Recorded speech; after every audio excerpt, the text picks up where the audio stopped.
Okay, so now I'm starting the formal portion of the webcast version of our, remember, yeah, turn on your microphone. Okay, so again, my name is Jennifer Doe. I'm a faculty member here in the School of Urban Studies and Planning, and along with my colleagues, Chris Monsieur and Rob Bertini with the Center for Transportation Studies, we co-organize this weekly transportation seminar. So welcome, everyone. In case you did not know, we do webcast the seminars, which is one reason we're in this room. And the other reason that's important for you to know is that when you ask questions, we like you to use the microphone. Hopefully there's one in front of you. Hold the touch button, keep the red light lit while you're asking the question so the people who do watch on the web, and we do have a few people who watch live and then archived afterwards, so they can hear your questions. So please remember to do that. If you don't, I'm always looking and I pipe up and nag people about it. So without further ado, I would like to introduce today's speaker, Kevin Chang, who's with the King County Department of Transportation, and also obtained his PhD from the University of Washington, one of our partners in TransNow. And he's here to talk about the neighborhood traffic calming program in King County. Great. Thank you very much for coming. Just want to say hello to everyone out in cyberspace. Today's presentation is going to deal with neighborhood traffic calming. I've entitled the presentation Neighborhood Traffic Calming from Investigation to Implementation. We've got a very, very broad, diverse group that's with us here in the classroom today. My general preference is when people have questions, go ahead and raise your hand and ask. Certainly there's no need to hold until the end.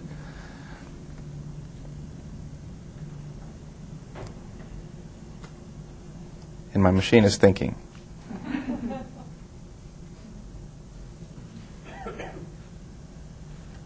Okay, it might slide through a couple slides here.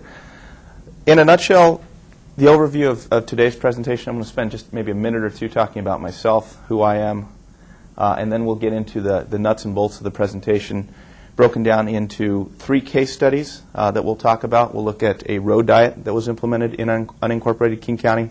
We will talk about radar speed signs, and then we will finish with an installation of speed cushions within King County. Share with you the lessons that we've learned, and then a formal question and answer session. Very briefly, I am a University of Washington graduate. My current claim to fame is that I named the Harry the Husky mascot, and that has continued to follow me around wherever I go. I currently am an adjunct faculty with the University of Washington. I teach a traffic systems operations course this spring quarter. I am also employed with the King County Department of Transportation. County, obviously a large government organization. I'm in charge of the neighborhood roadways within King County and supervise 2 programs, our neighborhood traffic and pedestrian safety. Real briefly, demographics of King County. As most of you know, we are located in the central Puget Sound region, as identified in the area shaded in lime green. King County is a very, very geographically diverse and sizable area, stretching from Puget Sound on the west end all the way to essentially Snoqualmie Pass in the Cascade foothills. We're bounded by Snohomish County to the north, Pierce County to the south. Some statistics: about 2,100 square miles, of which about 1,800 falls within unincorporated King County. We have just under 2 million people, of which about 350,000 live in the unincorporated region, and King County government currently manages about 1,800 miles of paved roads. Some additional facts and figures: we conduct over 1,600 field investigations each year, 2,600 traffic counts, and over 62,000 traffic control signs are maintained. Now, today's presentation is going to focus on the neighborhood end of things. And for those folks that are involved with public sector, public agency, traffic engineering, you're going to be familiar with these complaints. In most cases, when you get a call from a citizen, it's going to focus on 3 primary items. Either there's too much speeding on their streets, there's too many cars, or there's some sort of safety element that exists. Either there's the the infrastructure is inadequate, or there's needs for crosswalks, or something with regards to safety generally is of concern. The causes, there's many, many causes. I'm just highlighting 4 here. In a lot of cases, it could be the fact that the road just causes people to want to drive fast, or they feel like that's just a natural tendency. There's long sight lines. In some cases, there may be little to no side friction. We've got larger roadways where people feel that they can travel perhaps a little bit faster than they should. Oftentimes, though, it is associated with driver behavior. Teenagers, young people, people in a hurry, just needing to get from point A to point B in a very short amount of time. Another factor that I included was lack of lighting. Sometimes when you're in an area that perhaps doesn't have the necessary safety devices or precautions in place, it may affect driver behavior as well. Possible solutions also, there are many, many. I'm just highlighting 6 of them. We can always, as traffic engineering professionals, we can look at installing additional signage. If warranted, we can look at striping needs. Certainly, we can call upon our traffic enforcement colleagues to provide that added level of enforcement. There's always a benefit from more active public involvement, whether we go out and host a community meeting, or we hand out brochures, try to educate folks as to the benefits of traveling in a safe manner. And then there's a plethora of other devices we can look at. Overhead flashers, sometimes a signal might be warranted. And also within a neighborhood environment, the use of physical devices. Speed humps, speed cushions, sidewalk bulb outs, something of that nature. But today's presentation is going to focus on 3 traffic calming, I'm kind of lumping everything together and calling it traffic calming, 3 traffic calming measures that the county has implemented over the course of the last couple of years. We're going to focus on a road diet, then we're going to discuss the implementation of radar speed signs, and then finish with the implementation of speed cushions. I really like this quote. This is a quote that was written by Reed Ewing in an ITE document, Traffic Calming State of the Practice. And I think he does a really, really nice job of summarizing and including all the key components of neighborhood traffic calming. He states, the combination of mainly physical measures that reduce the negative effects of motor vehicle use, alter driver behavior, and improve conditions for non-motorized street users. Traffic calming measures are intended to be self-enforcing. So there's a couple key components. They are mainly physical measures, reducing the negative effects of motor vehicle use. There's an alteration of driver behavior. There's a benefit to our non-motorized community. And lastly, they're intended to be self-enforcing. Once they're implemented, once they're out there, hopefully the general public is going to react and behave in a safer manner. First case study is located on the south end of, the zip code would be Seattle. It is within unincorporated King County. This is a section of Rainier Avenue South. The dark black region that you see on the screen in the northeast corner, that's Lake Washington. Here's another aerial photo showing the corridor. Relatively wide corridor. There's a number of waterfront homes that exist on the north end, and then primarily a residential community to the south and to the west. Some general background information. It's a north-south principal arterial. Initially, there were 2 travel lanes in each direction with parking on both sides. A 35-mile-per-hour posted speed limit. Approximately 20,000 vehicles per day were traveling on this corridor. And this was some speed data that was collected prior to anything taking place. We saw traffic speeds in the northbound direction at 2 locations, 40.7 miles per hour, 43 miles per hour. In the southbound, a little bit less, about 37 miles per hour, and then 43 miles per hour. And the 85th percentile speeds, as you can see, were a couple miles per hour higher. Question? Sidewalks, bike lanes? No bike lanes initially. Sidewalks in places. Some additional information. We collected accidents over a 3-year period between 1998 and 2000. 48 reported accidents, 80 of which occurred during daylight hours, and of those, 65 were due to rear end and right angle. So quite a high number of accidents. The main contributors were the fact that because there was not a turn lane, drivers that were turning left needed to cross 2 travel lanes, and a number of times the drivers that were following behind weren't paying attention or just didn't react in time. And so as a result of the accidents, as a result of the speeding, there were, as you would expect, quite a number of neighborhood concerns. What was the length of the road? The length of the road. The question is, what is the length of the road? That's a good question. The overall section that I would say is characteristics of the description that I provided to you was about 3 miles long. And it is important to note that of the 3 miles, 2 miles were within the city of Seattle, and then 1 mile was within unincorporated King County. So any sort of action, and in fact the action that ended up taking place, there was a collaborative effort to implement whatever came out of this. So 3 miles total. So here's a photo of what existed prior to any change, as the gentleman asked earlier. Some sidewalks, as you can see, a parking lane, 2 lanes of travel, separated by a double yellow. So as a result of the neighborhood concerns, there were a number of neighborhood meetings, public open houses that took place. And I'm going to emphasize this point again, is that a lot of times when we're looking at traffic engineering, traffic engineers have a tendency of kind of just jumping to, well, if it meets METCD warrants, this is what we need to do.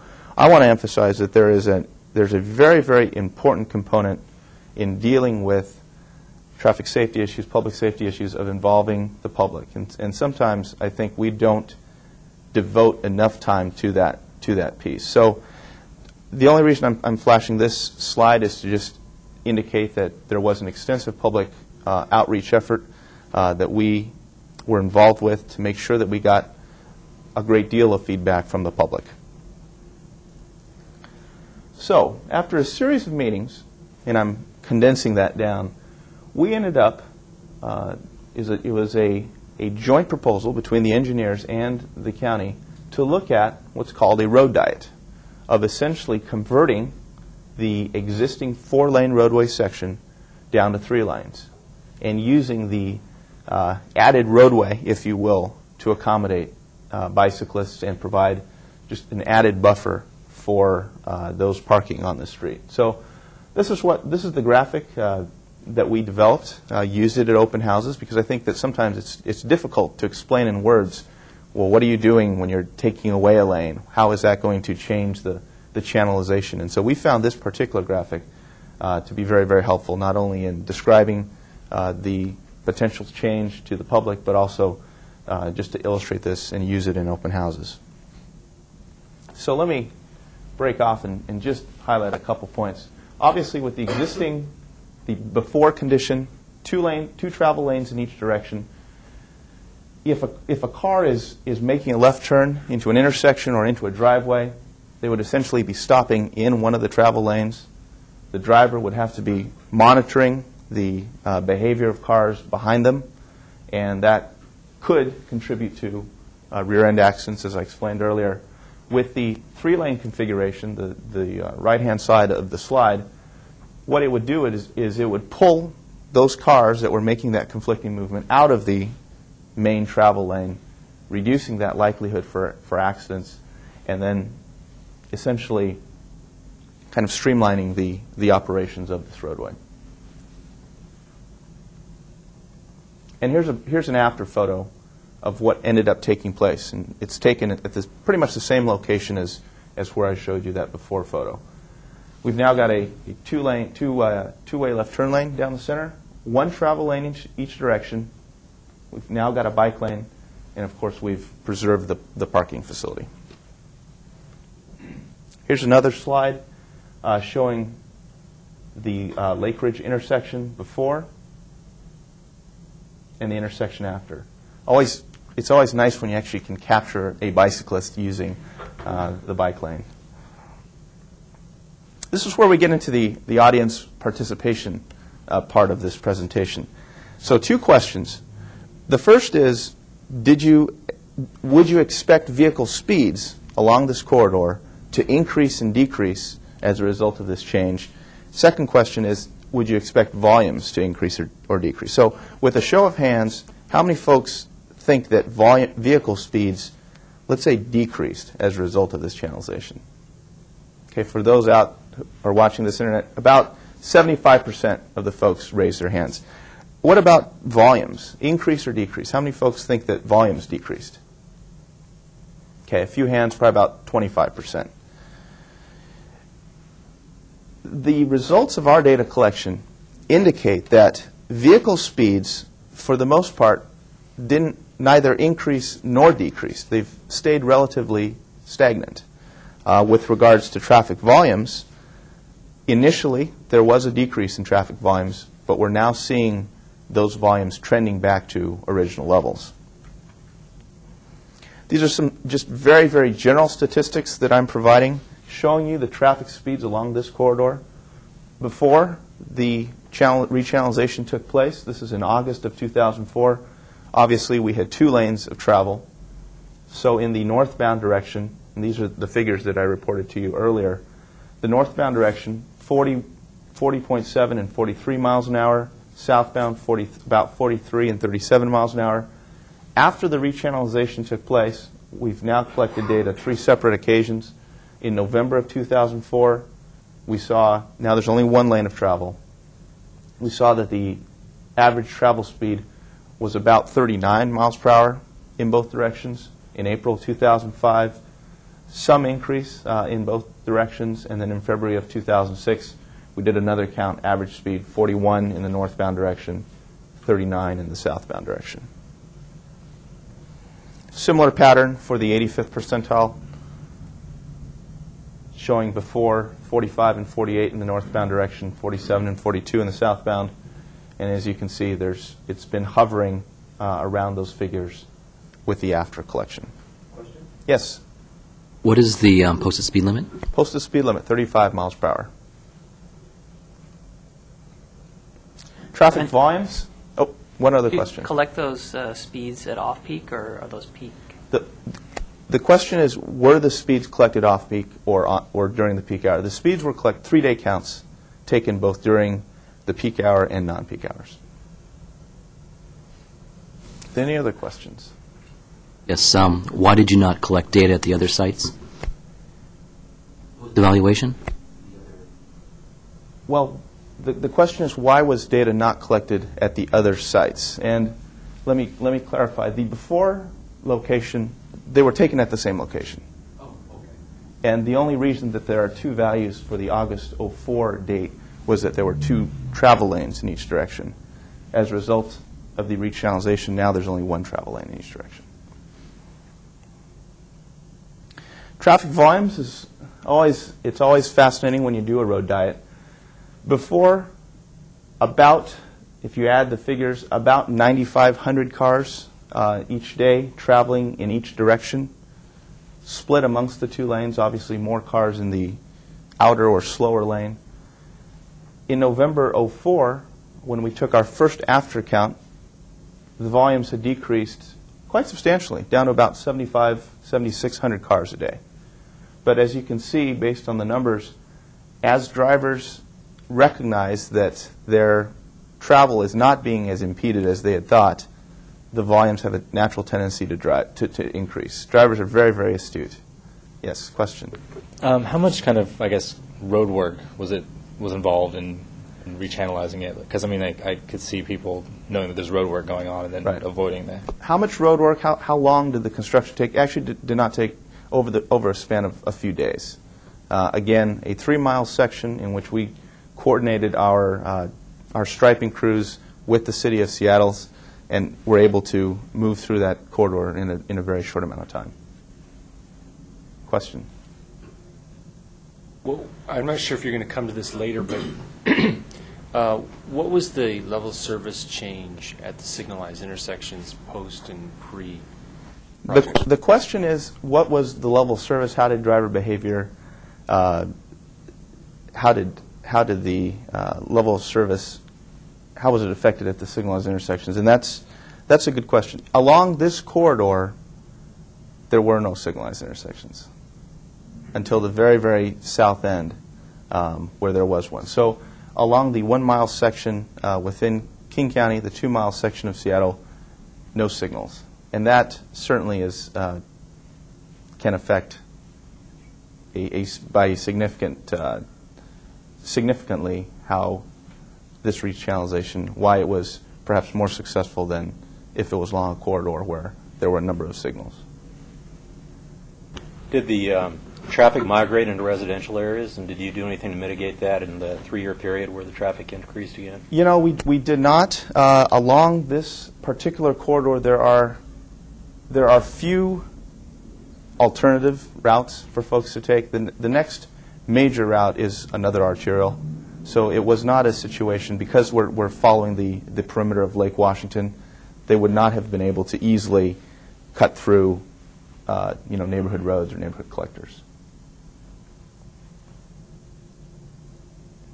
Okay, so that is the last slide of the road diet. One more question. Did you see the accident rates go down? Accident rates have gone down. We don't have the 3-year sample, which would be a good kind of compare and contrast yet, simply because we've only implemented this. It's been less than 2 years. But we haven't seen as many accidents out there than we experienced prior to. My point being that if volumes are the same and the speeds are the same or even more, what's the net benefit of the project? That's a good question. What is the net benefit of doing the rechannelization? The net benefit can be described in a number of ways. The first is that there was some concerns on the neighborhood that they were slowly, essentially losing the neighborhood feel because this road had given folks the impression that it was simply a bypass, a main thoroughfare for people to drive through from one location to another. They wanted to get that element back. So in terms of it's that kind of it's an element of traffic analysis that is sometimes difficult to quantify. Well, how do you measure the success or failure of a project like this? And from a qualitative standpoint, I can tell you that the number of complaints that we've received from the general public who live along this corridor has decreased. So that's a measure of gauging whether or not this project has functioned poorly or has functioned better than before. Okay, I'm going to take one more question, then I've got to move on, but we'll answer them at the end. It's related to the earlier question, the impact on the neighborhood streets, but just to know, when you went from 4 lanes to 3, right at that point, and then also when you went back to 4 lanes, was there were you creating any bottlenecks potentially where there was traffic was diverted back? Not particularly. Not particularly. There is a signal at the very, very south end of our corridor, and as a result of that signal, when it changes from red to green, it's a natural starting point, I guess, for cars to then proceed into the corridor. So bottlenecks were not and have not been a problem because of this rechannelization. Okay. I'll acknowledge you and let you ask.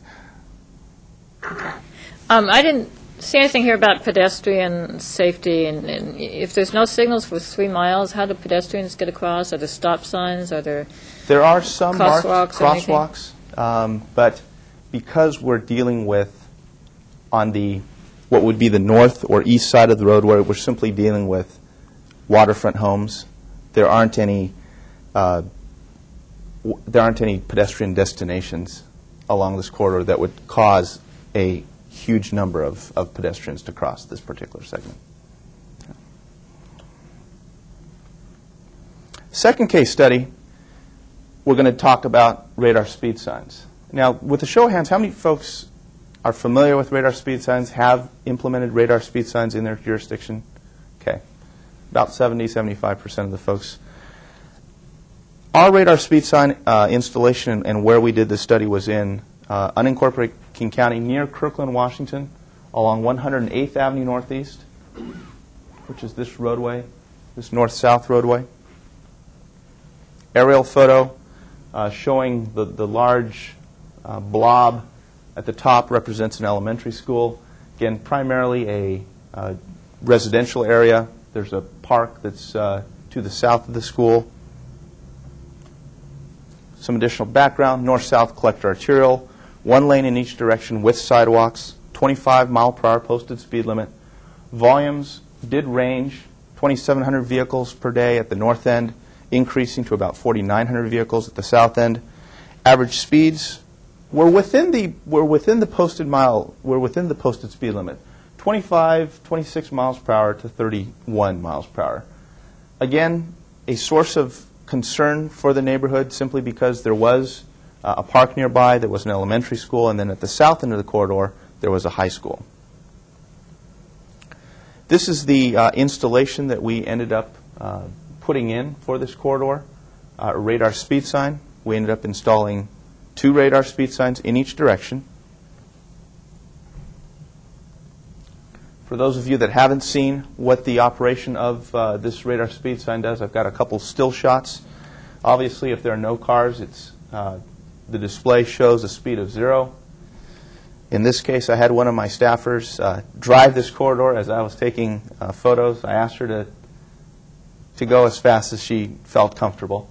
So she started, we went 0. Speed, obviously, as it starts registering, shows she's up to 20 miles per hour, then 26. With this particular model, once you exceed 5 miles per hour over the posted speed limit, there is a blinking mechanism that then really tells the driver you need to probably slow down. In this case, she's up to 32.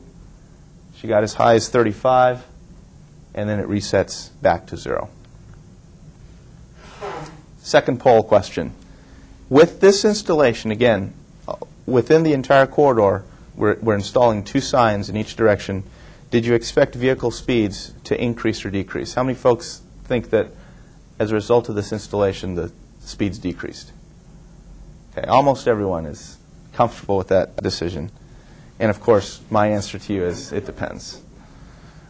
It depends because we ended up taking data at 4 locations, obviously, near each of the radar speed signs.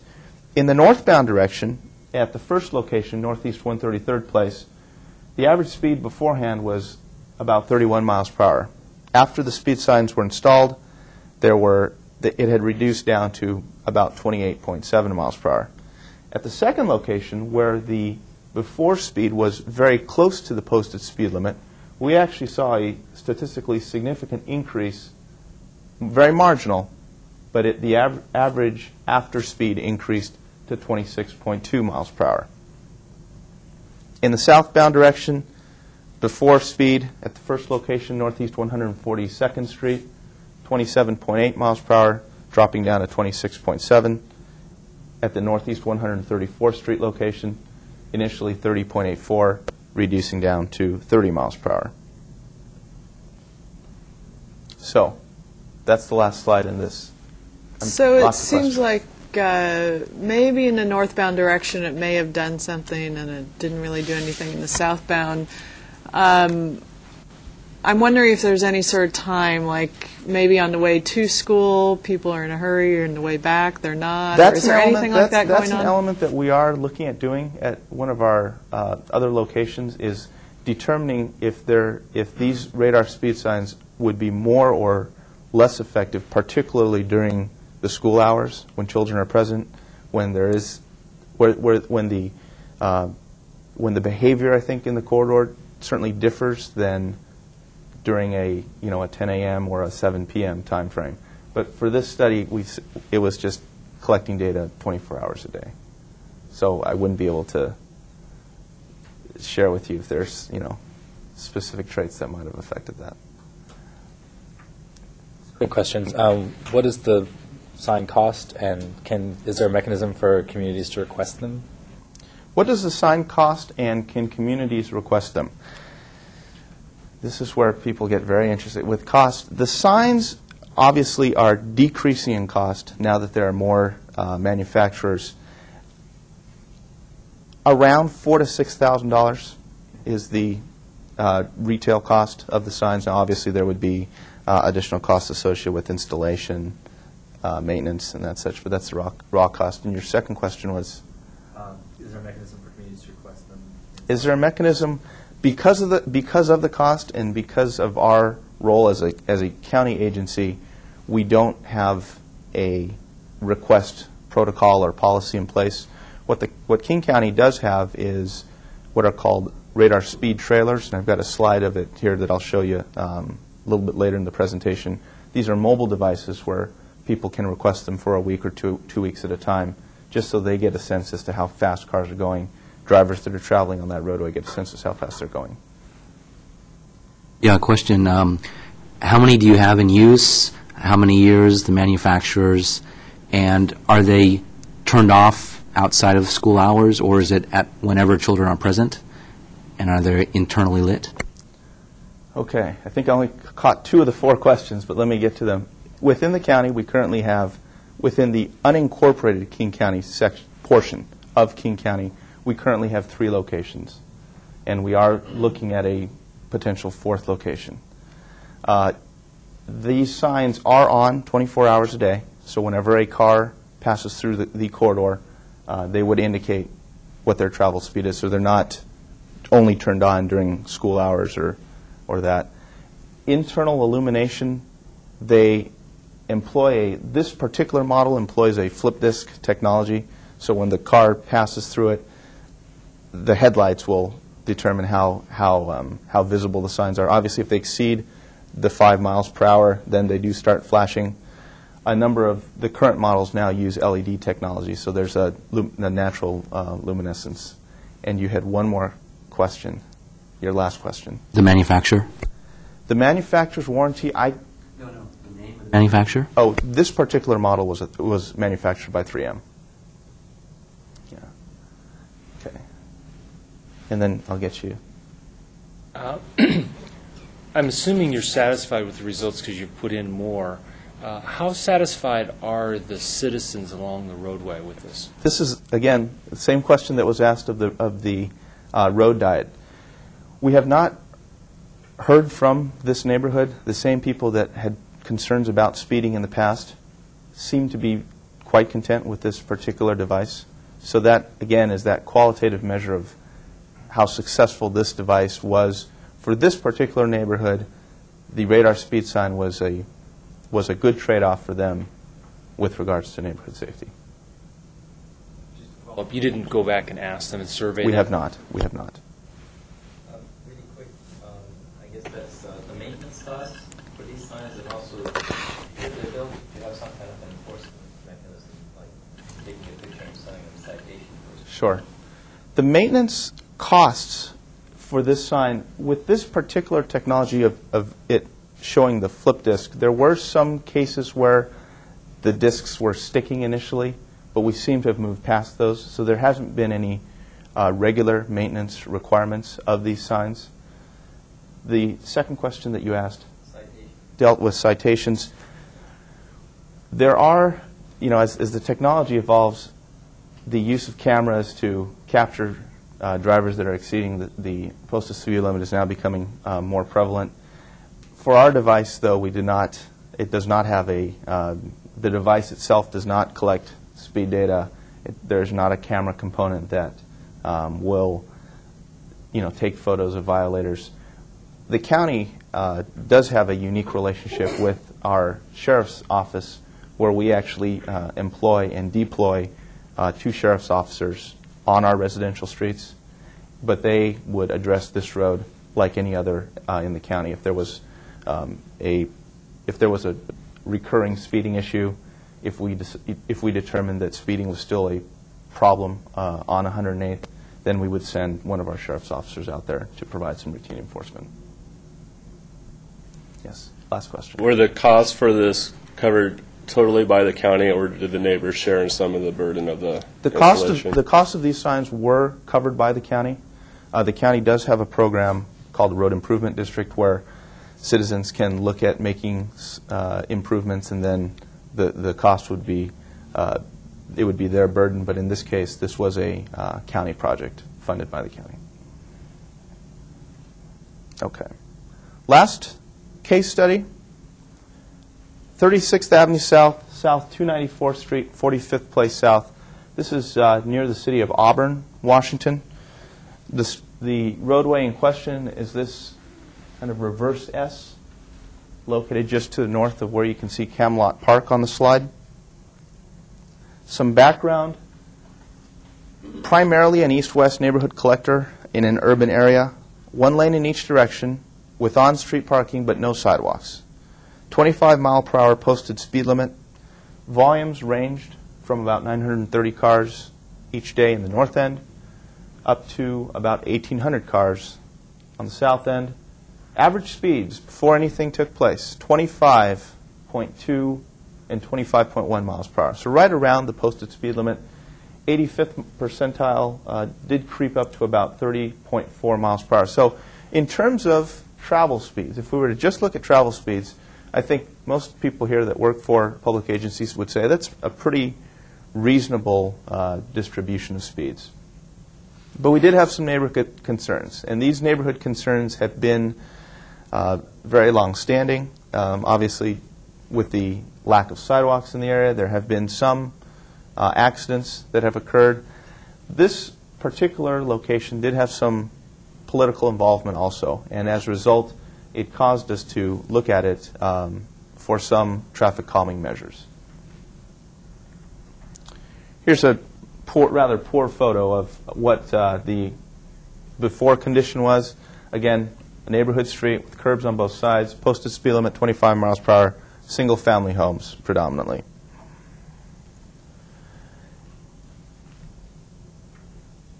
This is kind of a modified assessor's map showing the area that we're talking about. And before we look at traffic calming, it's always important to look at what the impact area would be. So in this case, the roadway in question is shown in kind of a darker orange color. If traffic calming devices were to be installed on this street, we would likely expect some sort of branching off of this roadway. And so the area that's highlighted in this kind of light yellow color was our analysis, was our determination that if traffic calming was installed along this corridor, drivers would likely use one of those alternative routes to bypass. So it's a pretty sizable area. About 300 homes, about 300 homeowners would be affected by a traffic calming measure. So we went out to the community, again, hosting community open houses, discussing with the residents. And for the residents in this particular area, they were very, very interested in the use of speed humps. Speed humps, or excuse me, of speed cushions. So the differentiation between a speed hump and a speed cushion is that whereas a speed hump is some sort of raised object that canvasses the entire roadway, a speed cushion has slots that would allow an emergency vehicle to pass, because in most cases the emergency vehicle has a wider wheelbase.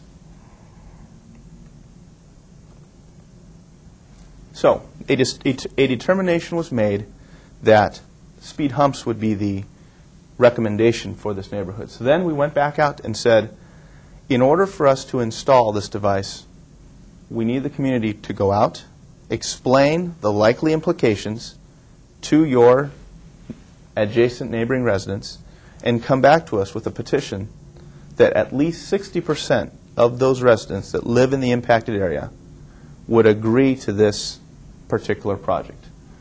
And so those folks did. They were very, very, they were go-getters, and came back and were able to collect the necessary number of signatures. So just wanted to show that slide. This is a slide that shows the after installation. As you can see, might be a little bit hard to see. We've got a speed hump here that ends. We've got a smaller section right here in the middle, and then we've got the remainder of the speed cushion. An arrow that's painted on the pavement indicating where the driver should be, and then we installed a couple raised pavement markers on top of the center speed cushion. This is just another photo showing that installation. Last question. Did vehicle speeds increase or decrease? And I'll add increase or decrease or no change was the third option. So how many people believe that vehicle speeds decreased as a result of this installation? At this one particular point? Along the corridor. How many believe that speeds decreased? How many humps did you put in? We ended up putting in, the entire corridor was about a mile long, and general traffic calming practice tells you you should have them spaced around 500 or a little bit less, so there were a total of 10 speed cushions that were installed along this corridor. So, how many people believe speeds decreased? Okay, about half. I've gotten everyone very, very edgy with these questions, it seems. The answer is you would, had I asked this question at the beginning of the presentation, you would have said, well, of course, they decreased. They did decrease, much like you would expect for a speed hump.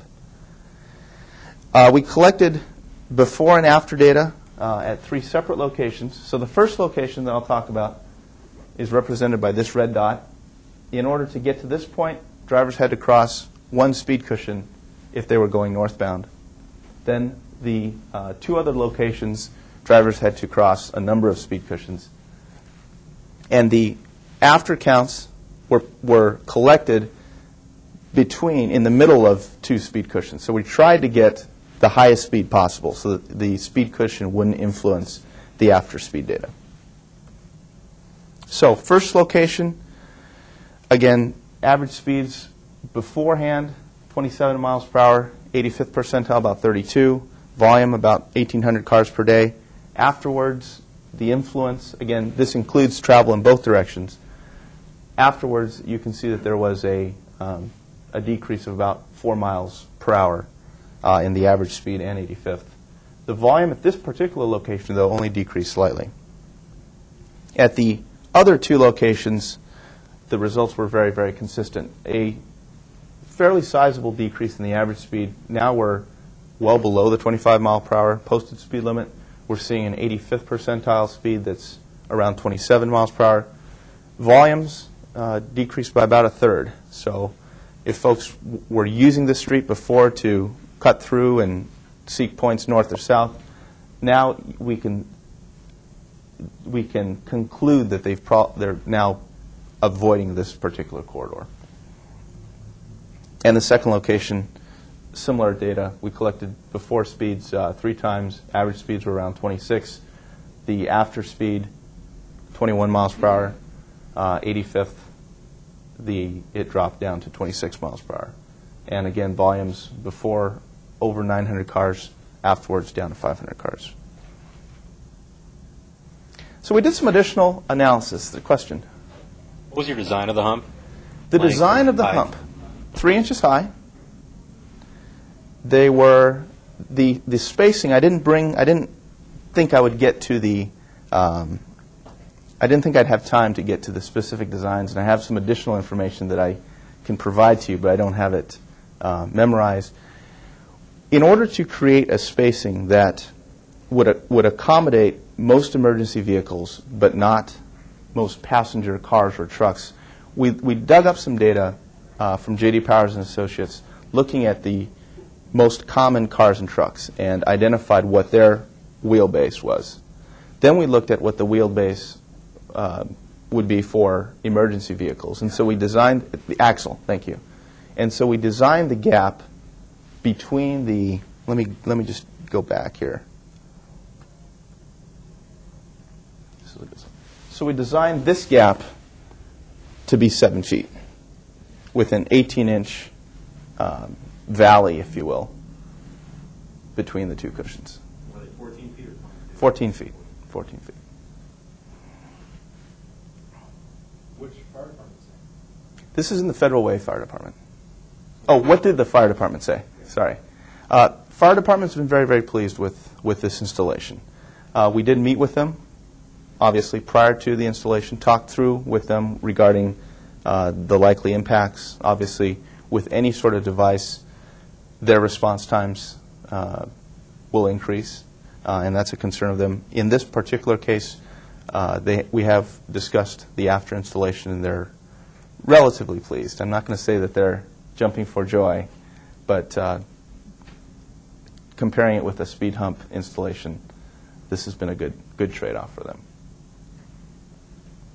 Now, fire departments, and I think I have time to answer this, obviously with any sort of traffic calming device, there's a trade-off between providing safety for a neighborhood and providing mobility for, it's not only fire, but ambulance, other life safety vehicles, because with each device, you're going to increase their response time. Again, with all of our outreach, we always meet with them first, discuss with them. If this was on an arterial roadway, I don't think we'd be talking about devices. That just would not be an option.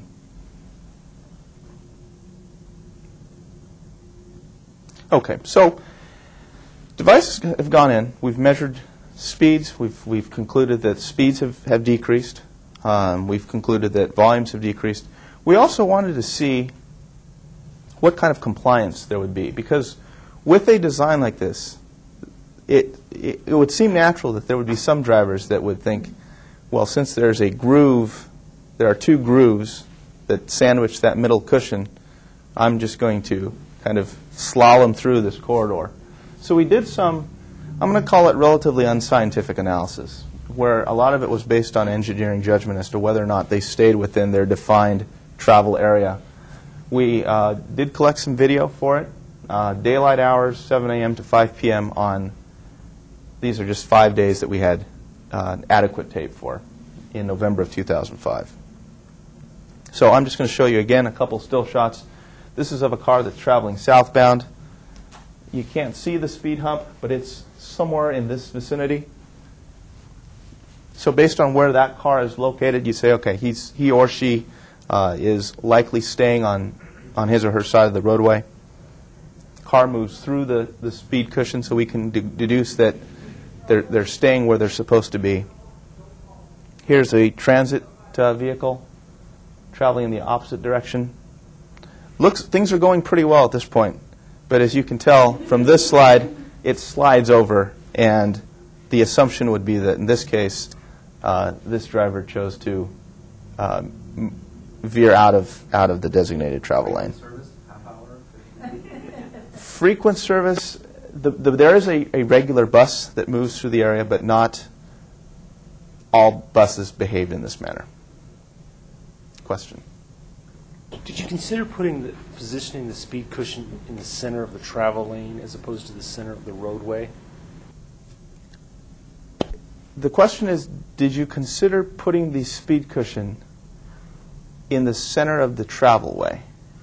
Travel lane. In the travel lane. So, as opposed to in the center of the roadway. So you would have two speed cushions symmetrical about the center line. We did not consider that design. That is something to look at, but that's not a design that we considered. Yeah. So, results of compliance. To summarize, there were about 2,000 cars that we reviewed over this 5-day period.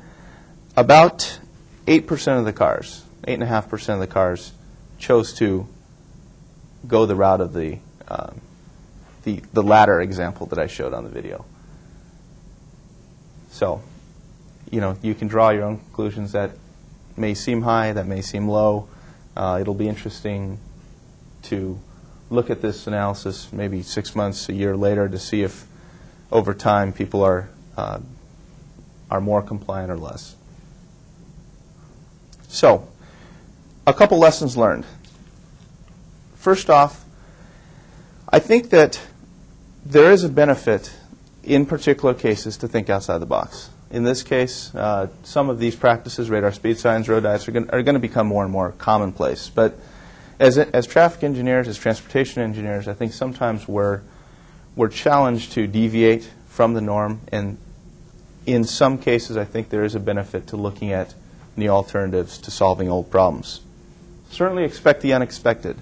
As most folks know, accidents, fatalities can change the timeline of these projects significantly. And if there's some sort of political backing, that can certainly change whether a project is done or not. Talk the talk.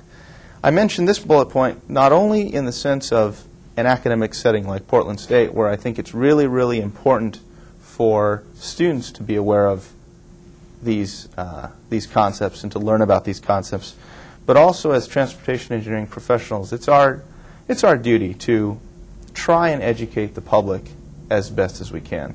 It's always amazing when, and I think that for whatever reason, transportation seems to be an item that the general public feels like they can usually relate to very, very easily. When you go out to a public meeting, citizens usually will tell you what the problem is, but then they'll also share with you what they think the solution should be as well. It's a kind of a two-pronged approach. And sometimes they're right. Other times we need to, as transportation professionals, explain to them the pros and cons of why we believe a particular device or a particular installation is best for their neighborhood. Last bullet point, I knew we'd probably have a diverse crowd, so I wanted to emphasize this. I used apples, you can use people, you can use, if you're a dog lover, you can use dogs. All whatever are not necessarily created equally. And I think it is important that, especially when we're looking at these newer devices, to make sure that there is regional consistency. In Seattle, we've got a very, very active email distribution list that's now going on, not only with county staff, state staff, but also with all of the cities within the Seattle vicinity. Down here, obviously, Portland, Vancouver, Gresham, Lake Oswego, all of these bedroom communities, there is a need to make sure that whatever these devices, what kinds of these different devices that are going in, to make sure that there is consistency across the board, whether it's radar speed signs, whether it's speed humps, because as a driver who's going through Portland, through Multnomah County, through Gresham, they're not going to know that they've changed jurisdictions. But if they're seeing different devices in place, it can become very, very confusing. And I emphasize this point with a short photo gallery. This is a portable sign. These are the next couple slides are all going to be radar speed signs, and then we're going to show speed cushions. Here's a sign. This is actually outside of a hospital. So low volume road, but they've put the regulatory sign below the display, which is fine, I think.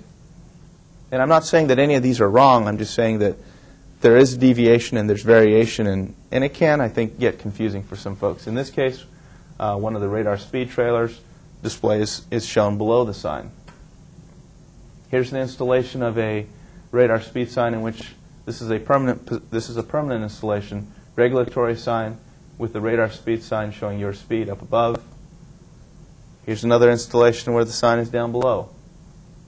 And then just wanted to flash to you our installation on 108th. Again, different, using the flip disk, doesn't have the LED. So there's some, obviously with many, many manufacturers out there, you're going to get different products that exist. With the speed cushions, again, the same way. This is what the city of Austin, Texas has on a number of its streets.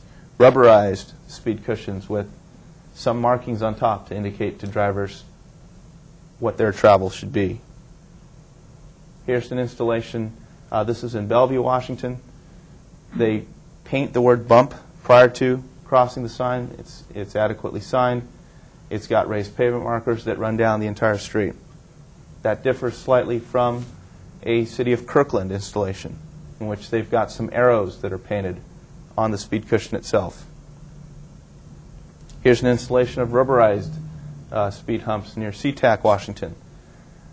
It's got an arrow with some raised pavement markers. So each one is a little bit different, and as drivers coming across these devices, I think it would be beneficial if there was one design for everyone. This is a slide of speed cushions in Virginia that I took. They use it. It doubles as a crosswalk as well, so you can see the crosswalk striping. Well, we're going to call. Well, let's assume it's a pilot project out there. So, and then lastly, this is our installation. So, whereas the speed hump has specific guidance in the METCD as to options for striping it, the speed cushion gets into it's a gray area at this point as to what should or should not be the appropriate installation. And I think that we all have much to learn as to what ultimately should be done for a particular jurisdiction.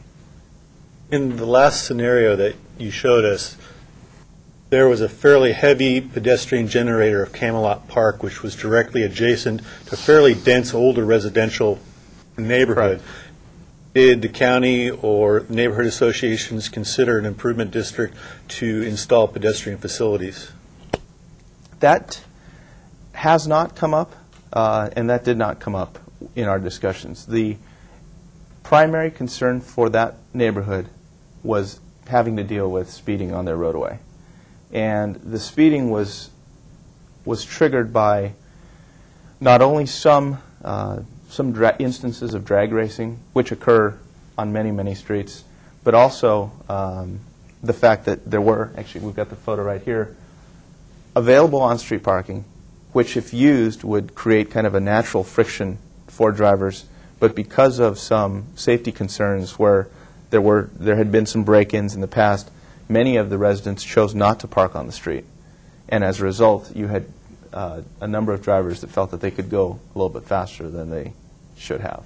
So no, sidewalks, other infrastructure was not a main point of concern for them.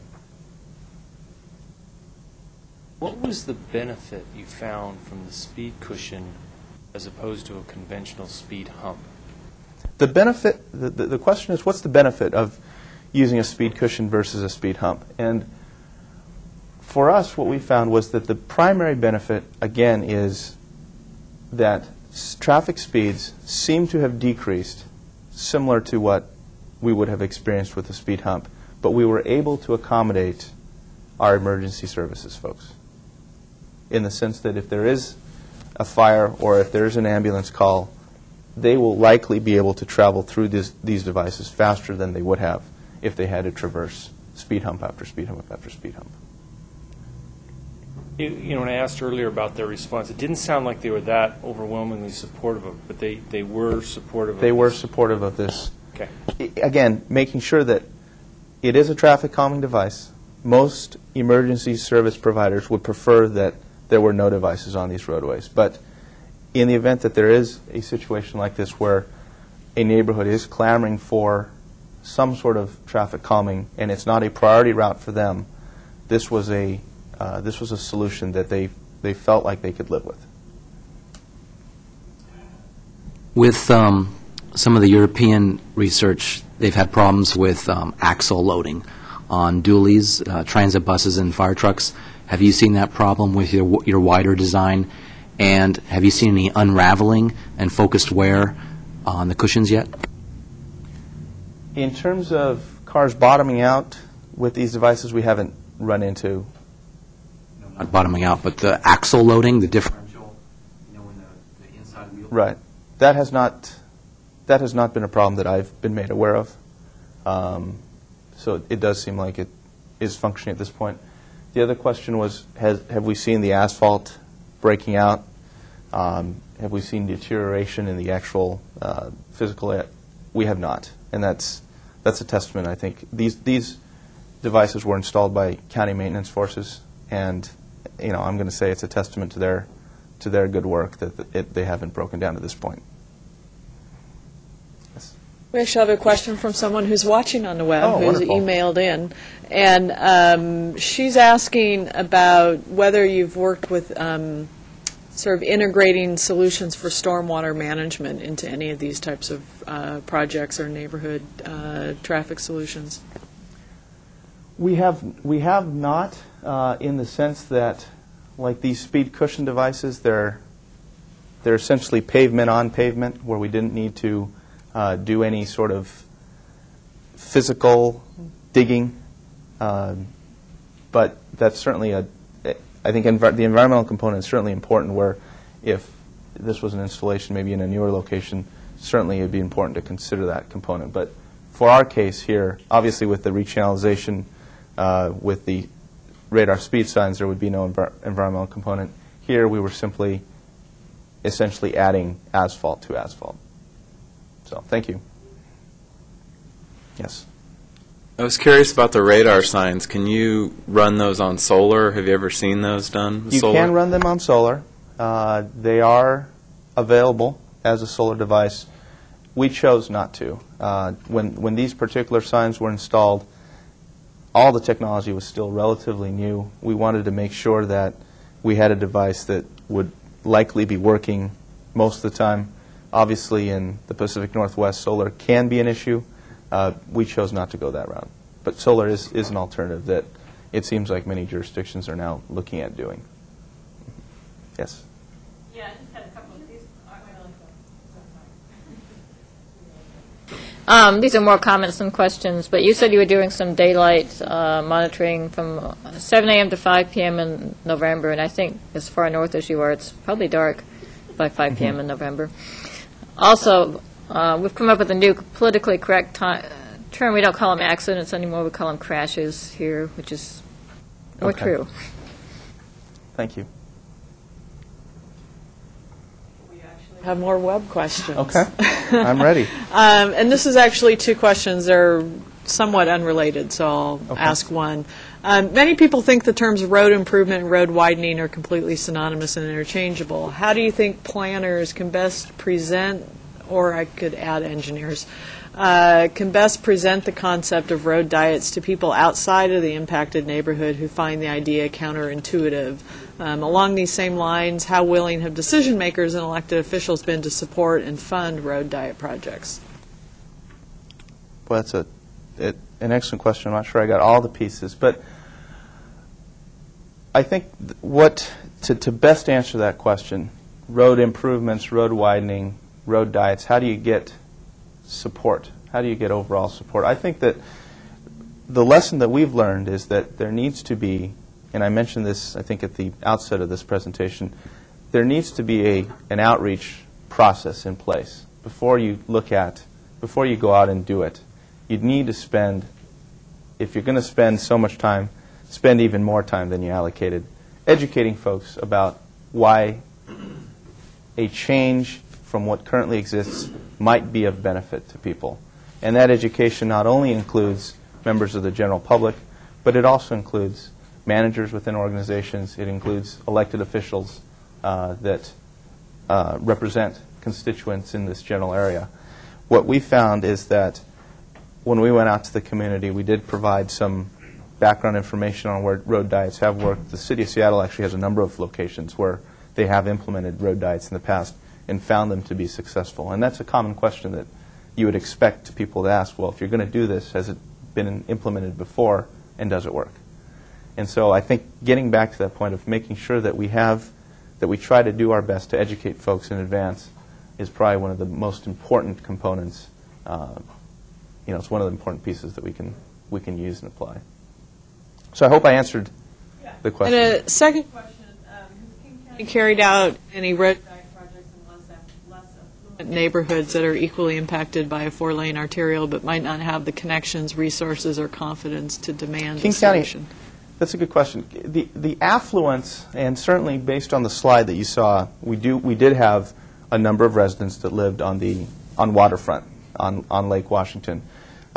Just to my recollection, the King County has done a similar road diet project in Des Moines on Des Moines Memorial Drive. Des Moines Memorial Drive is located in we'll use the term that your emailer used, in a less affluent part of the county. So it has been done elsewhere. And certainly when we went out to the community, I think it's important to emphasize this was not driven by only the residents that lived on the waterfront side. They certainly had input in the process, but it was part of an overall community outreach and discussion package, if you will, that caused us to do not only a road diet on Rainier Avenue South, but we also did one on a parallel street, Renton Avenue South, within their community as well.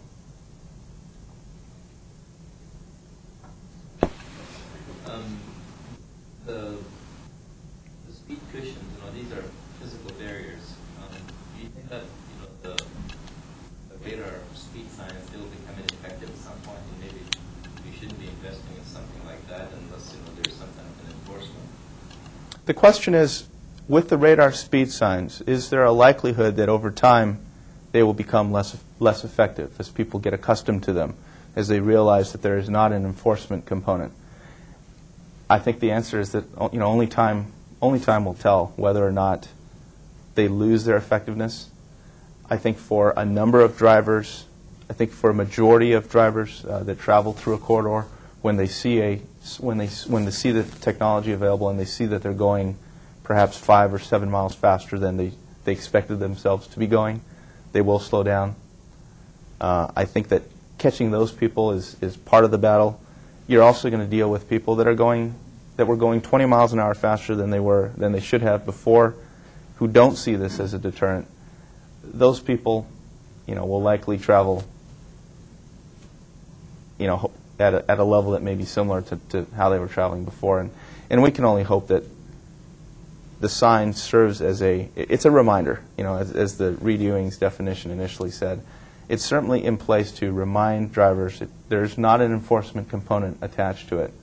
But if we can catch most of the people that perhaps were going 32 or 33 miles an hour to travel at speeds that are closer to 28 or 29, then the benefit of the sign will remain.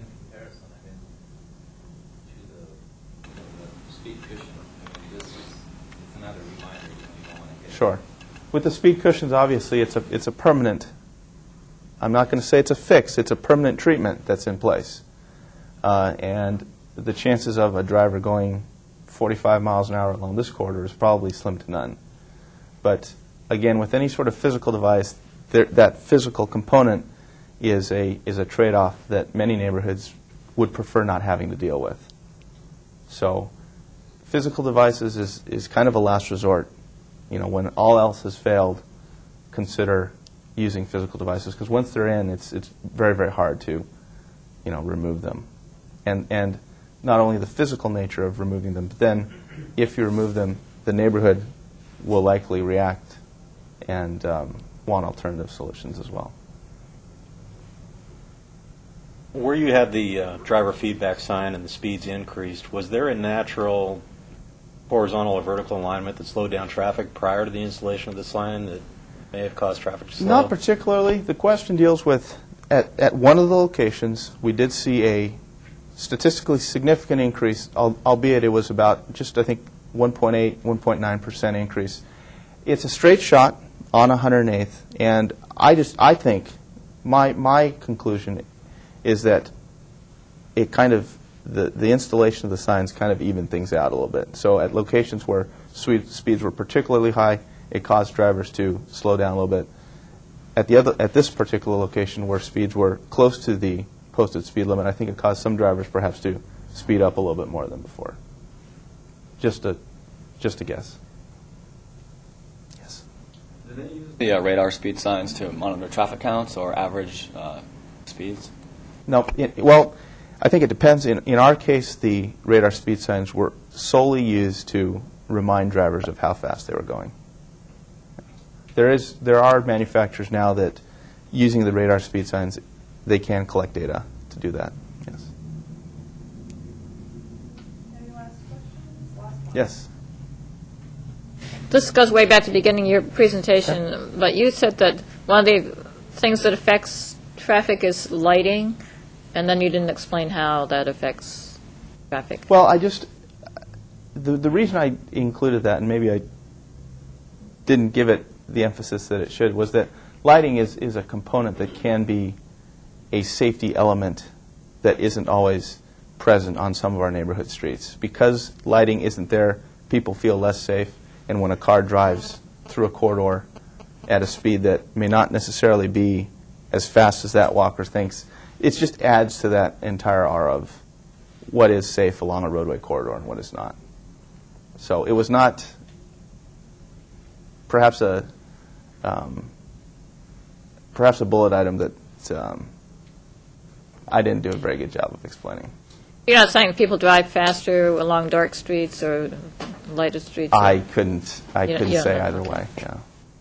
Okay, and actually, we have one email question in under the gun. Okay, and this will be thank the you. last question, but I do have to appreciate and acknowledge our web viewers, so I don't want to ignore him. And I think it's a good question. question. What do you consider to be the upper limit for traffic volume for a road diet treatment?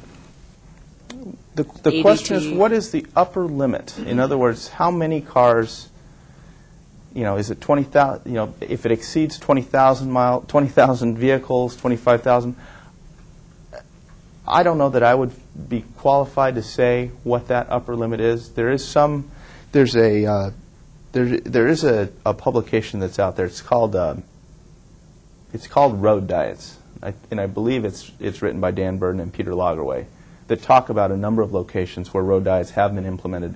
And if memory serves me correctly, it's around 22,000.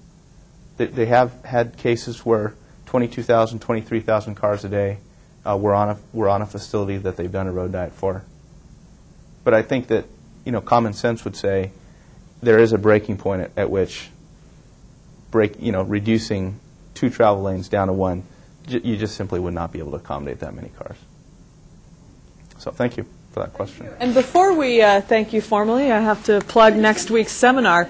We're going to have Jill Pearson from ODOT and David Kim from Oregon State University talking about Oregon's road user fee pilot test, which is the vehicle miles traveled fee that they are testing. So it should be quite interesting. All right. So thank you, Kevin. Thank you very much.